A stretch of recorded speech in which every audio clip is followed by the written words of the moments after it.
भारत माता की जय। हमारा अंदाज कुछ अलग है, हमारा अंदाज कुछ अलग है, आप समझ रहे हैं। हम हर तरह से आप लोगों को समझाने का प्रयास कर रहा हूं कि आप लोग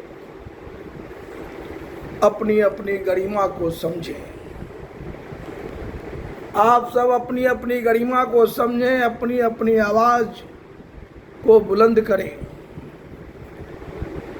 अब आप सबों को आवाज बुलंद करने की जरूरत है। माल मिराज का मिर्जा खेले होली, माल आपका और मौज कौन उड़ा रहा है? नेतागण मौज उड़ा रहे हैं। वोट आप देते हो और आप जो टैक्स देते हो उस पैसे से ऐश कौन भोग रहा है? आपके देश का नेतागण भोग रहा है।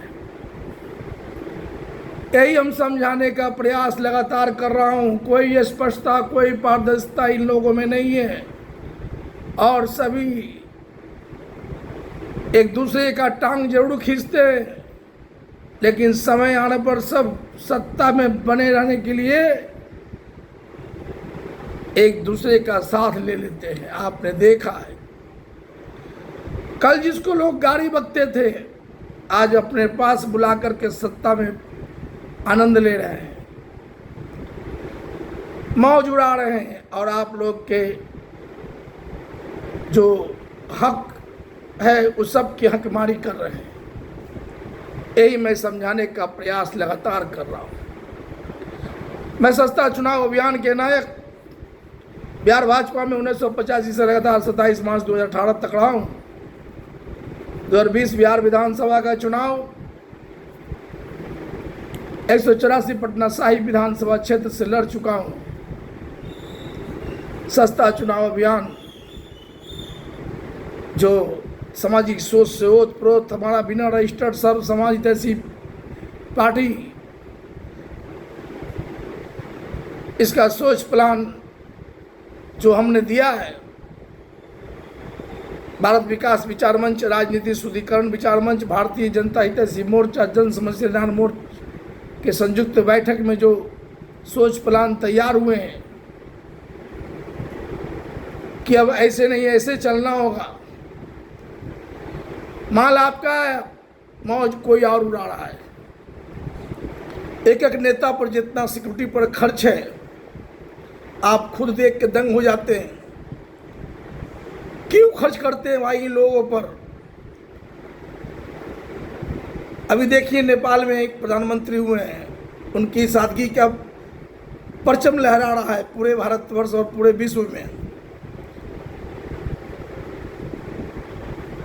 शिक्षा में कैसे सुधार हो उनसे सीखिए। हमारे देश में अटल जी के सरकार में पेंशन बंद हो गया था, हम जो पूरे सरकारी नौकरी में, लेकिन नेतागण का पेंशन जारी है। एक एक आदमी 3-3 पेंशन उठा रहा है। इस पर आप लोग क्यों मौन हैं? क्यों मौन हैं आप लोग? आप लोग हौसला बुलंद कीजिए, आवाज बुलंद कीजिए। एक एक नेता पर जितना सिक्योरिटी पर खर्च है इस सब पर भी ध्यान दीजिए। क्यों भाई? क्यों इतना सिक्योरिटी पर जेट श्रेणी और कौन श्रेणी और कौन श्रेणी का सुरक्षा आप लोग लेके चल रहे हैं? क्यों चल रहे हो भाई? क्यों इतना बर्बादी कर रहे हो? देश में क्राइम रुक नहीं रहा है, कैसे रुकेगा? सारा सिक्योरिटी तो लेके तुम लोग चलते हो, पुलिस प्रशासन को दौड़ाते रहते हो अपने आगे पीछे। लोग क्या सड़क व्यवस्था देखेंगे? इन सब पर रोक लगाने की बात मैं बुलंद कर रहा हूं। और साथ ही साथ जब सरकारी नौकरी में उम्र तय है तो नेताओं की उम्र क्यों नहीं तय होगा? एक चपरासी के लिए क्वालिफिकेशन चाहिए तो नेताओं के लिए क्वालिफिकेशन क्यों नहीं तय होगा? क्यों आप लोकसभा विधानसभा का टिकट ग्रेजुएट से कम पढ़े लिखे लोगों को देते हो? सरकार कोई भी आती है सब मनमौजी अपनी करती है। इन सबको देखना आपका काम है। पूरे भारतवर्ष में यही स्थिति है। चुनाव आता है, महंगा से महंगा चुनाव लड़के लोग सत्ता के दलील पर पहुंचने का जुगाड़ बनाए हुए रहते हैं। एनडीए यूपीए महागठबंधन ये सब एक धोखा है। जो फॉर्मूला हमने दिया है कि भ्रष्ट लुटेरे स्वार्थी अपराधी को कैसे सत्ता के दलील पर जाने से रोका जाए। बड़े बड़े सभी राजनीतिक पार्टी में देखिए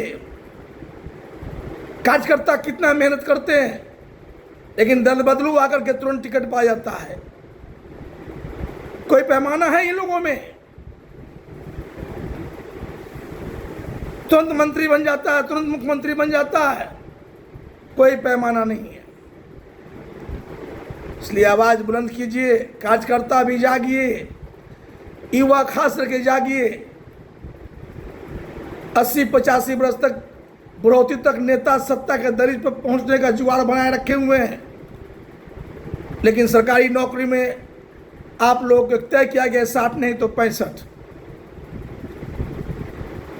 जब उसमें उम्र तय है तो इसमें भी तय होना चाहिए कि नहीं होना चाहिए?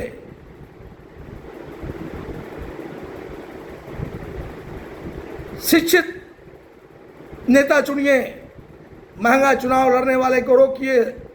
हमने जो सस्ता चुनाव अभियान चलाकर चुनाव लड़े हैं उसका जो व्यवस्था दिया है, आप लोग इस सोच को पहचानिए और ऐसे ऐसे सोच वाले को पूरे भारतवर्ष में जिताने का प्रयास कीजिए। हम कोई दल नहीं है, सहीपा कोई दल नहीं है, एसएचपी कोई दल नहीं है।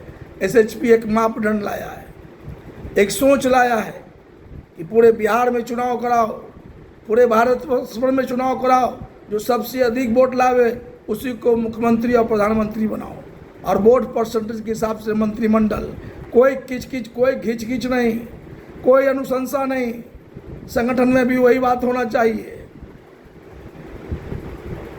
पहली बार में चुनाव लड़ो, जीत जाओ तो 5 साल खूब काम करो, दोबारा में नामांकन करो, घर बैठो, काम बढ़िया होगा, जनता मालिक जिताएंगे। नहीं हरा दिए तो तुम्हारी प्रोन्नति रुक जाएगी। ऐसा सिस्टम बनाओ। तो जो फार्मूला हमने दिया इस पर आप लोगों को सोचना होगा, आम जनों को जागना होगा, आप लोगों को आवाज़ बुलंद करना होगा। मैं हर रूप में आपको समझा रहा हूँ, हर रूप में गुनगुना रहा हूँ, अपनी बातों को रख रहा हूँ, इसलिए कि हम चाहते हैं कि अपना भारतवर्ष भर में एक खुशहाली आवे, एक अमन चैन आवे। लेकिन इसके लिए आप लोगों को जागना होगा। जय हिंद, भारत माता की।